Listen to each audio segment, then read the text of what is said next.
Si tu penses que travailler plus, avoir une prépa ou tout simplement faire des QCM te permettra de réussir en médecine, tu fais déjà une erreur. Bonjour à tous, je m'appelle Enzo, je suis étudiant en deuxième année de médecine et aujourd'hui sur cette chaîne, je te partage tout simplement les petits tips, les méthodes qui m'ont permis de tout simplement réussir en médecine, d'avoir 17,5 au second semestre en passe et de pouvoir réussir mon année comme je le souhaitais.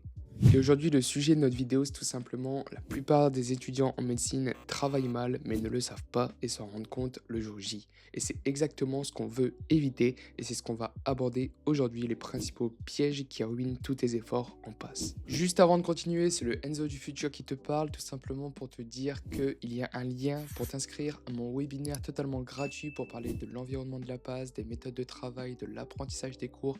Bref, un truc pour tout simplement prendre de l'avance au maximum, donc n'hésite pas à aller t'inscrire. Et le premier gros piège, c'est tout simplement relire ses cours de manière passive. Pourquoi c'est un piège? Parce qu'en fait, tu commences ton année, tu n'as pas forcément la méthode de travail qu'il faut, ou bien tout simplement les automatismes, et c'est totalement normal.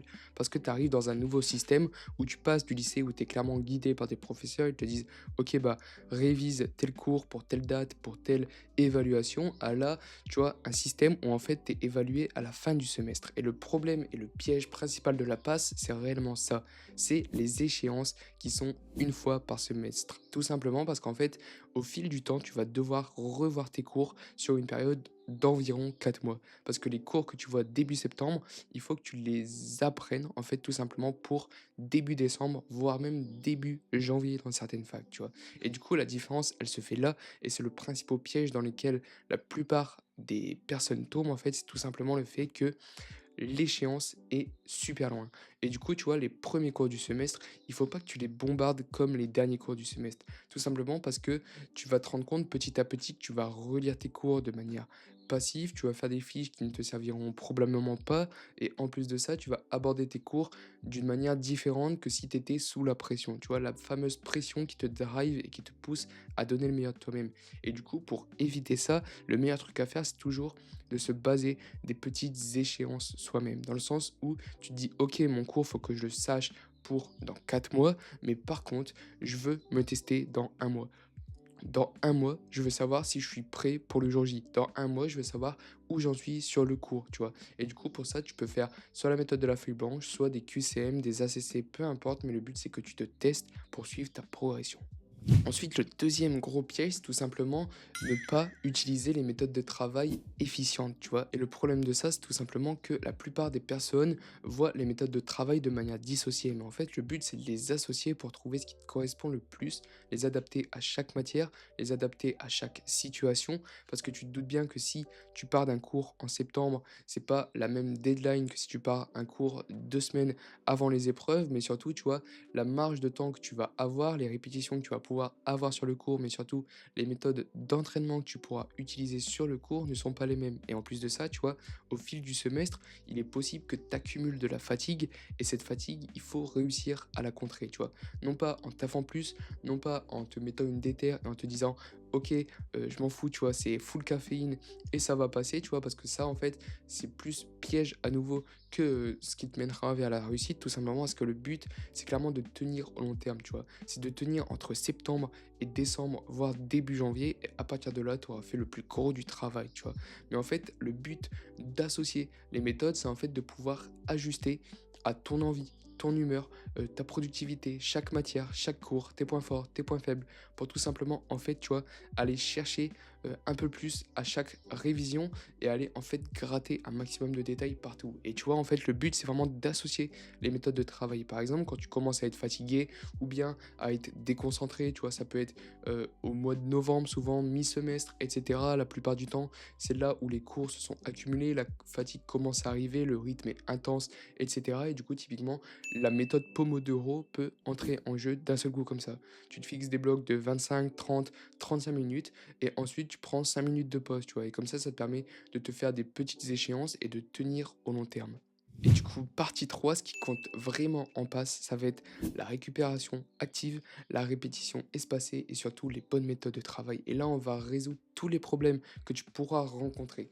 Première chose, la récupération active. Tu vois, le but, c'est que tu trouves ton équilibre. Ça sert à rien d'aller se fixer des jours à 12 heures de travail par jour si ton cerveau est fait pour travailler 8 heures par jour, tu vois. En fait, le but, c'est toujours d'aller chercher un maximum de productivité. Le nombre d'heures, on s'en fout. Ce qui compte, c'est clairement la qualité et non pas la quantité. Parce que c'est la qualité qui te permettra d'ancrer les informations ou non, tu vois.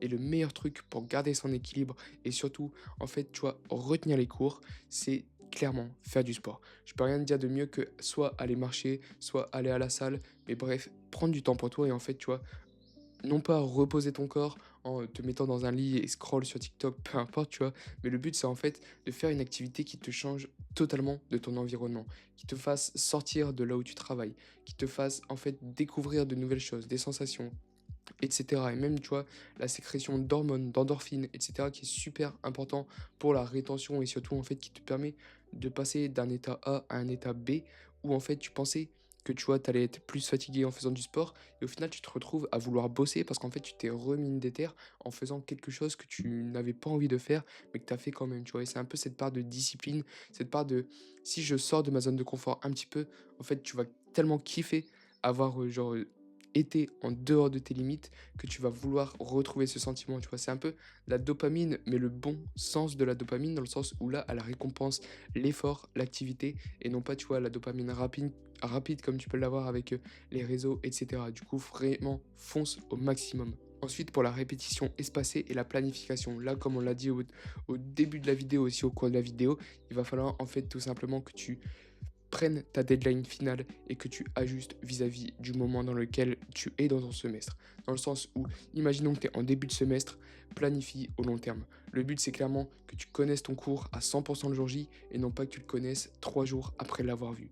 Et pour ça, tu vois, j'aime bien partir d'une base de 60% et ensuite, à chaque révision jusqu'au concours, tu calcules le nombre de fois approximatif que tu pourras revoir le cours. Donc, par exemple, si tu vois le cours en septembre, la probabilité que tu puisses le voir au minimum 15 fois est très élevée, tu vois. Du coup, n'hésite pas à genre te dire, ok, je pars de 50% et je dois arriver à 100%.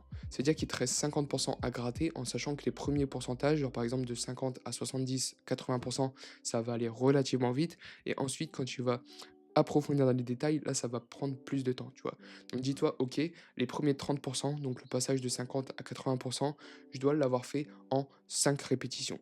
C'est-à-dire que, ok, il faut que je prenne 6% environ de mon cours sur chaque répétition jusque environ mi-novembre, etc. Et ensuite, sur les autres répétitions, il va falloir que j'aille gratter encore plus. Et du coup, tu te fixes un minimum de résultats à avoir, un minimum de notes à avoir et un minimum en fait d'échéances à avoir pour aller chercher ce 100% le jour J et non pas pour te surcharger mentalement dès le début du semestre ou dès la première fois où tu vois ton cours. Et ensuite, les QCM, ça c'est le point qui fait réellement perdre un maximum de place à beaucoup de personnes, tout simplement parce que tu arrives en P1 et les QCM c'est nouveau. C'est un peu le Graal, tu vois. C'est un peu le truc où tu te dis, ok, mais quand je l'ai fait, est-ce que c'est pas aussi mon joker pour me rendre compte réellement de si je connais le cours, si je suis prêt en fait pour le jour J. Et du coup, la plupart des gens soit essayent d'apprendre leur cours au maximum pour ne pas en fait se confronter à l'échec, tu vois, au moment de faire les QCM, soit les gens en fait n'utilisent pas les QCM à bon escient, soit trop tard, soit tout simplement pas au bon moment. Dans le sens où les QCM, le but c'est de te tester en conditions réelles. Donc si tu revois ton cours avant les QCM, c'est entre guillemets inutile car le jour J, est-ce que tu pourras revoir exactement ton cours comme tu l'as vu avant de faire les QCM?